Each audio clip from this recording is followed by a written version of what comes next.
Welcome to Eerie Bites of History, your daily serving of strange bites of the past. Today, we have a woman who vanished without a trace, a sacred site reduced to ashes, and a land that changed nations, all of which happened on October 18th. Let's begin. On October 18th, inside a quiet townhouse on North 29th Street, Dorothy Forstein, a 40-year-old mother of three, vanished into the darkness that gave no answers.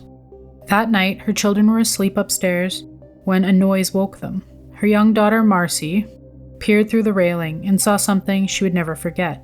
A strange man, wearing a hat and carrying her mother's limp body down the stairs. When the little girl whispered, "What are you doing?" the man turned to her and calmly said, "Go back to sleep," which she did. When the children awoke again, their mother was gone. No forced entry, no sign of a struggle, no body ever found. Dorothy had survived a brutal assault years earlier, her skull fractured by an unknown attacker, and she lived in fear ever since. Was this the same man, coming back to finish what he had started, or someone closer, hidden in the shadows of her life? Police scoured Philadelphia. They searched rivers, alleys, cellars, but nothing. It was as if Dorothy had ceased to exist. Her husband was questioned, her neighbors terrified, and her family was haunted for decades by that chilling memory. To this day, no trace of Dorothy has ever been found. Her daughter said that the man was the same age as her dad, but never said it was him. Forensics have come leaps and bounds, but with no preserved evidence, today it's little help. I wonder if today's technology would have been able to give Dorothy the justice she so deserved. On October 18th, in the year 1009, the heart of Christianity trembled.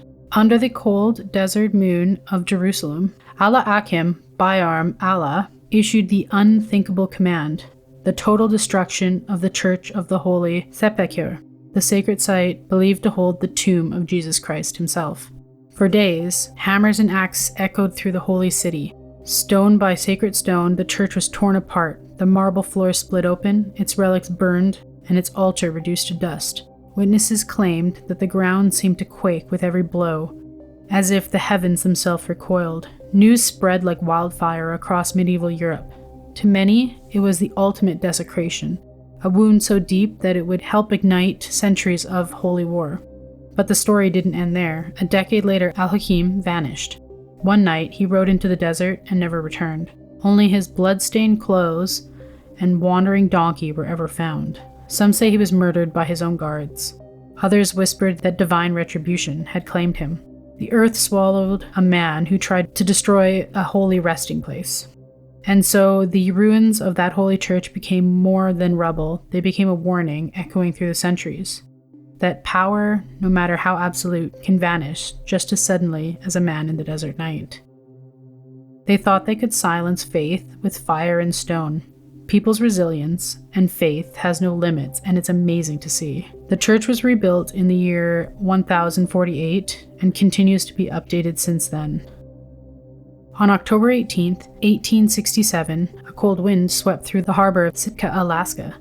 Two nations stood across from each other on that rugged hilltop, the Russian Empire on one side and the United States on the other, preparing to exchange an entire land. As cannon fire echoed across the bay, the Russian tricolor was lowered slowly, solemnly, tangled in the ropes as if refusing to fall. Then, the stars and stripes crept upward into the gray sky, the birth of a new American frontier. Witnesses called it seaward's folly, a fool's purchase of endless snow. But beneath that snow lay oil, gold, and secrets frozen in time. For the indigenous people who had called this place home for millennia, the flag rising marked something lost. Sovereignty, culture, and silence where stories once lived. And here is the strangest twist. To the Russians, it was October 6th, not the 18th. The two calendars were out of sync, a rift in time itself. Two nationalities, two worlds, and two dates, bound forever in a moment when one empire vanished into the Arctic fog, and another stepped forward into the frozen unknown. This is, yet again, another historical event, as the Gregorian calendar is shifting dates as freely as we do time zones today. How confusing and fascinating at the same time. I wonder how they felt jumping forward, not only with a new nation, but a new date. Like your history snack-sized? Drop us a comment with your favorite bite and subscribe. Join us daily for your eerie dose of the past.